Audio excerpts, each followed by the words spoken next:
NOS4A22, Chapter 14, Sub-Zero Cornucopic Chill.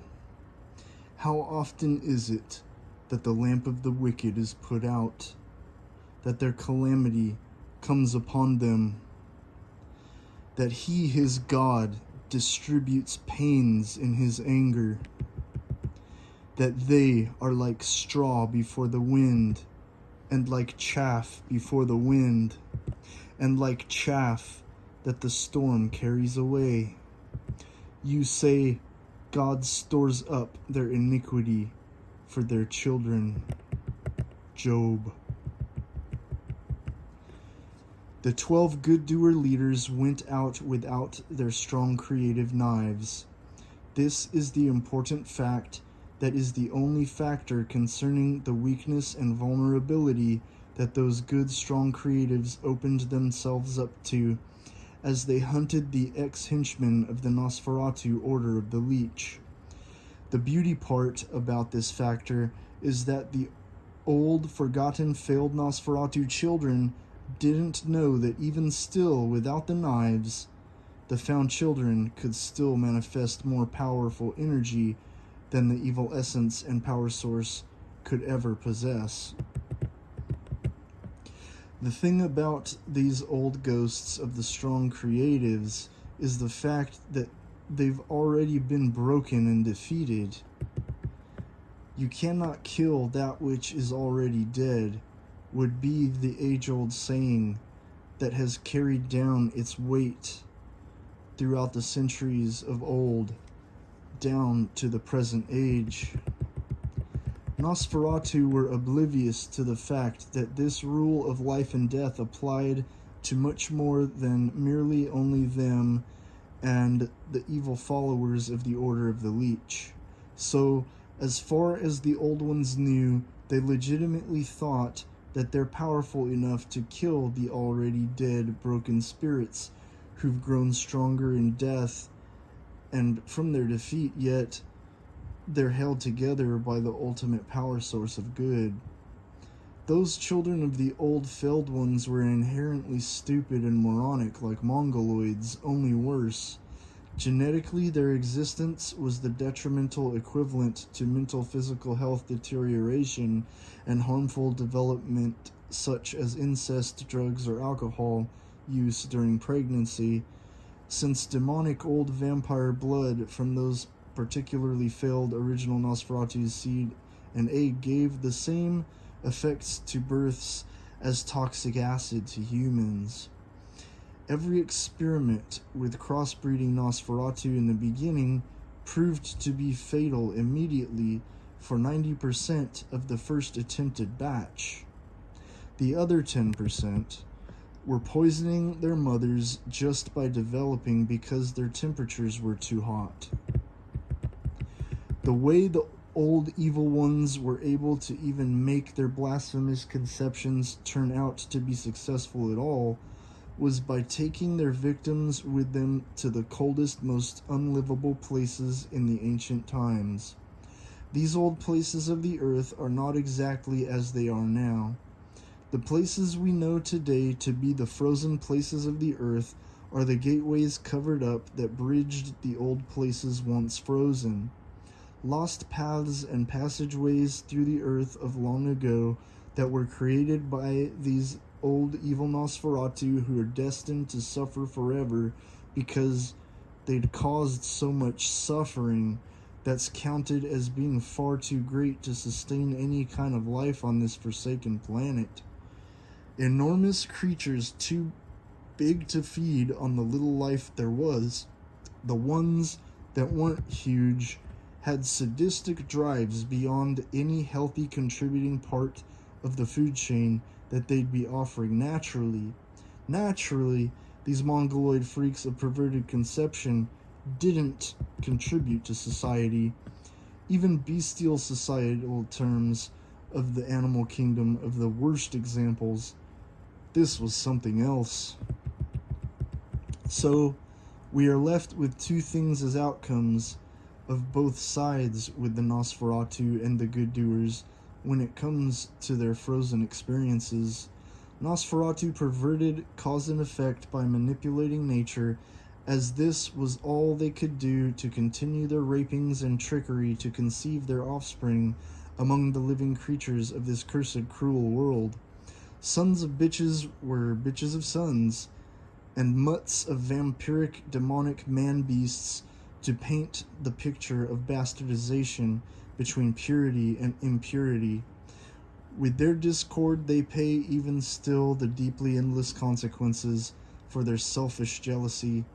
The actual Nosferatu themselves were, for a lack of a better term style explanation, recycled, because their erasing was put straight back into the power source of evil. But what about the poor Mongoloid children they left behind? A ram had one he didn't speak of. This was the reason why Ursula hated him so much. He could never even speak of it because the pain had driven her insane, far beyond what any human could ever know, considering all things. The way this concentrated evil dark energy works is like this. Instead of the operation of positivity, the opposite operation of evil works in the ways of destruction. The essence of the Nosferatu always and only operates in this type fashion. So this was their self-destruction, because nothing about their ways made them exempt from punishment, and the worst inflictors of pain must be repaid exponentially without mercy. They knew what they were doing when it comes to selfish desire brought on by the spirit of jealousy, which conquers any force, known or unknown. This is just what happens to anything and everything inflicted with the spirit of jealousy. Self-destruction comes along with the destruction of the desired attained. Now, what the good, strong creatives did was a most beautiful thing when it comes to creativity points. All that good karmic justice came back in yet another gloriously swift swingback in the found children's favor. The icy cold was even better of a conductor for their conducted distributed good spirit energy.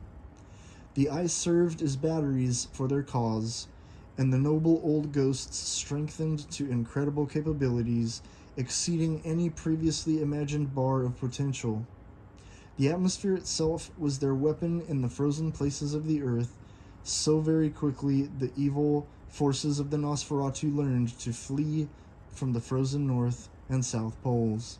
So the 12 good ghosts, who were not counted by the Mongoloids to be any kind of threat, those who thought those ghosts to be weakling jokes, have become the true force of good, positive strength amplified. Something to keep in mind about the noble ones would be the innocence that remained intact, no matter all they had experienced. Still, their goodness of purity before being destroyed by evil shone through like the bright lights they were. So absolutely fitting with the karmic rotation of perfect justice through time, Father Time and Mother Nature played a sweeping game of hockey between the tides of good and evil. With all that evil bacteria, they constantly were sweeping back and forth, accumulating all the filth from both sides, as everything was merely recycled shit dust from the stars, that actually all it is failed worlds like the failed old ones, whom some civilizations could have been good, potentially speaking, while others were just bad ideas if they were actually constructed with an experimentally thinking creative mind. Those are not mysteries for us to know, no matter the greatness of our curiosity, and will only lead to extreme madness and lunacy. These can be counted as the curses that befell the Nosferatu and their supreme evil minds. Victoria McQueen led the noble army through the passageways, chasing the old remnant through the once hidden realms inside and around the earth. The two types of old Nosferatu children were either born from human women, or else they were born from the full-blooded Nosferatu females of old. The children born of Nosferatu mothers were the ones that were too large in stature for the earth, while the children born of human women were raped by the old Nosferatu males, so they could only grow so big before they ripped through their frozen mothers prematurely. These evil beasts, who were the old ones, sacrificed all their old Nosferatu women for their selfishly evil plans to crossbreed and defile mankind, who were once a beautiful race of human beings of many colors, shapes, and sizes that had no corruption of this vampiric demonic force. Thankfully, the human race was still worth saving, after goodness and loving kindness of all the people in the world prevailed throughout every passing age. When Victoria was introduced to these obscure deformed beasts, everyone with her had just witnessed Bing Partridge come and go. A large wall vanished alongside business buildings that ran alongside the main street. Businesses became distorted through this sudden disturbance in the change. An opening had already been exposed there, and the old illusion already deteriorated. The only reason anyone still saw any barrier covering the exposed tunnel into the earth was because of a memory illusion that still remained. That illusion faded away once Bing disappeared, and by him using his Nosferatu abilities was the last bit of evil essence taken from the old ones and the thoroughly constructed realms where they were protected. As Charlie Manx faded away, he had drifted to Bing one last time. By means of another henchman, he whispered a last request to. This effort was the last thing Charlie would ever be able to pull off, and no one ever heard from him again as his rotten essence was scattered to the wind, where it drifted into nothingness to fuel the fires of hell, where his old evil spirit was forged to begin with. The man who heard Charlie Manx's whisper in his ear was killed with the rest who were in the building. The unknown man was put in Bing's place. Bing Partridge did not go into the exposed tunnel like everyone naturally thought. This is not what happened, but Victoria and everyone assumed this because it was the logical explanation. Charlie Manx knew exactly what the hell he was doing. Everyone should have known that there is no logic to be applied in assessing this obscure situation. The simple answer to Bing's whereabouts is this: he made his own way. Bing Partridge made a new way to his new Christmas land. This was all his own manifestation that Bing was harboring his whole life, so you can imagine what he was imagining all these years in his deranged mind. The new Christmas land was extravagant, with all the bizarre fantasies Bing Partridge always dreamed of when reading those old-timey comics. Nobody was going to be finding him anytime soon. Instead, Victoria McQueen and the army of good, strong creatives, as soon as they spread out, had to come to each other in the most unexpected ways. The ashes of Charlie Manx's soul were scattered in the snowfall through the frozen places on the earth and circulated through the secret passageways in and around the world. Traces of Charlie Manx's spirit could be smelled burnt throughout the atmospheric change that occurred that night in the air as the good found children rejoiced when curses of the old Nosferatu were lifted and were recognized because of their growing abundance of incredible positive power that surged through them. It was good that they were ghosts, because if they had still been alive, the found children with Vic and the 12 would have been killed by the insidiously evil embers of Charlie's soul. Instead, they got to enjoy the snow and used it to travel faster to one place, since they had been divided by the evil that had retreated as the beautiful souls were spread out in every corner of the earth. Those damned ex-henchmen. There were so many old henchmen left scattered still in this time, it was ridiculous. Vic's army came quickly through the moisture and the cold of the air. When the ghosts would leave the bodies they were inhabiting that were composed from those grouped stones, they would come crashing down like they were dropped out of thin air and acted as rock rain, those peculiar black quartz tear crystals. When they did this, they caught on quickly and learned to more properly redistribute their energy as they became better conductors of their incredibly strong positive power. So the army of saved children, along with Vic and the 12, went berserk on these exposed mongoloid Nosferatu of old. The chase was comical. These evil vampiric abominations that defaced humanity in the early, most vulnerable stages before people had any kind of real protection were slaughtered in perfect justice by the people who suffered down the timeline of endless generations who were marked to suffer. The curse of the Nosferatu always changed and evolved into something else that cursed themselves and all of humanity. Karmic justice was in full swing, finally, after too many perverted injustices of unfair cruelty to child after child. Those saved children are the point of everything, and they were what Victoria McQueen's ghost went on for in these missions, for all their redemption, to give a life she never had to her son Wayne, and damn it, she was going to make it happen. The good, strong, creative army chased the evil, ignorant beasts, first around their dark corners around the earth, with the scattered 12 leading the way, then chased them down into the hidden parts of the earth, where surprisingly there were not just hot areas, but many frozen places.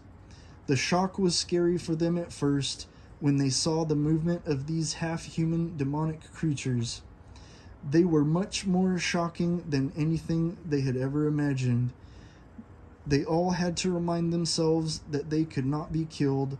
For a brief moment, the noble good-doers forgot what they had just learned. The shocking sight of these crazed idiot beasts made them temporarily forget, until they remembered how important it was to carry some of their spirits in the crystals, and not take all their good, strong, creative essence of spirit completely outside of the stones, but leave enough amount to keep them following behind them, so they could never be disconnected. If this happened, it wasn't so bad, because the souls would just be roaming outside without a battle body. They would just be pure positive energy, same as they always were, outside of their bodies. It was a good thing that not one of the children in the army had this happen. All but Craig Harrison, after saving his son, had let loose his spirit to get his son and his son's girlfriend to safety. He happily ascended from earth to return his spirit to the pure positive energy source of goodness that now flowed abundantly through all the good army. His spirit soul was finally saved. Now, the one fact that no one knew was about Abbas, who recently had a CT scan done on his brain. He needed to know why he felt like he still was under control of some sorts at times each day. He knew it wasn't a mental condition, but thought he should make sure, or if anything was abnormal. Abbas was right about preconceived notion. There was no kind of illness. This was unreal, but all too real. His brain baffled the experts. It explained why his head was larger than the average man.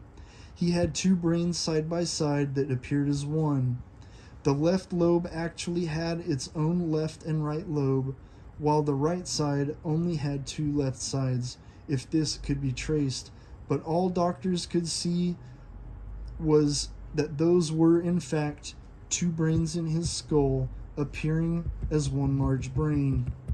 They found out by realizing he had two spinal cords running side by side up and down his spine. This was the explanation as to why Aram the Leech was so interested in him at first. Abbas had a mind that was more powerfully creative than any Siamese chimera in one body, or any other two people because of this fact. The scary thing was that this is why Aram was so easily able to overtake Abbas and turn him into Abbas. Abbas was already there, but Aram had to activate him. Now, what Abbas had to do was kill a part of his own self to regain his soul to be redeemed, and then in turn, the same would happen to Fran, as her curse would also be abolished from her affliction.